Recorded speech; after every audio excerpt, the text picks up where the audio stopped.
2026 সালের টি-20 বিশ্বকাপ জয়ের রেশ এখনো কাটেনি, অথচ শিরোপাজয়ী অধিনায়ক সূর্যকুমার যাদবের ভাগ্যাকাশে এখন কালো মেঘের ঘন ঘটা। ভারতীয় ক্রিকেটের সংক্ষিপ্ততম ফরম্যাটে বড় ধরনের পালা বদলের পথে হাঁটছে বিসিসিআই। অধিনায়কত্বের ব্যাটন সূর্যকুমারের হাত থেকে তুলে দেওয়া হতে পারে শ্রেয়াস আইয়ারের হাতে। টাইমস অফ ইন্ডিয়ার এক চাঞ্চল্যকর প্রতিবেদন অনুযায়ী অজিত আগারকারের নেতৃত্বাধীন নির্বাচক কমিটি সূর্যার সাম্প্রতিক ফর্ম নিয়ে রীতিমতো বিরক্ত।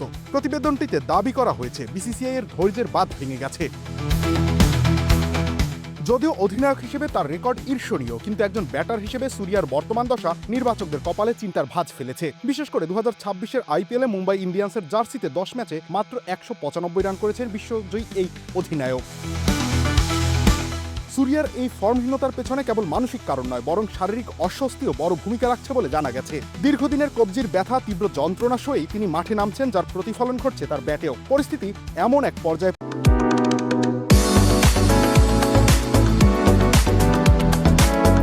পৌঁছেছে যে অধিনায়কত্ব তো দূরের কথা, মূল একাদশে ব্যাটার হিসেবেও তার জায়গা পাওয়া নিয়ে সংশয় দেখা দিয়েছে।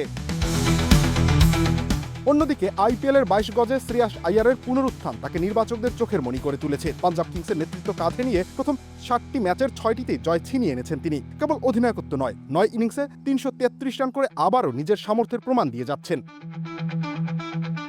বিশ্বকাপ জয়ের পর ভারত এখন একটা নতুন চক্র শুরু করতে যাচ্ছে। নির্বাচকদের লক্ষ্য দলের ভেতরে সতেজ প্রাণ সঞ্চার করা। যদি বড় কোনো নাটকীয় মোড় না আসে, তবে আসন্ন আয়ারল্যান্ড এবং ইংল্যান্ড সফর থেকেই ভারতীয় টি-20 দলের নতুন কাণ্ডারি হিসেবে দেখা যেতে পারে শ্রেয়াস আইয়ারকে। রবিউল ইসলাম রানী, খেলা 71।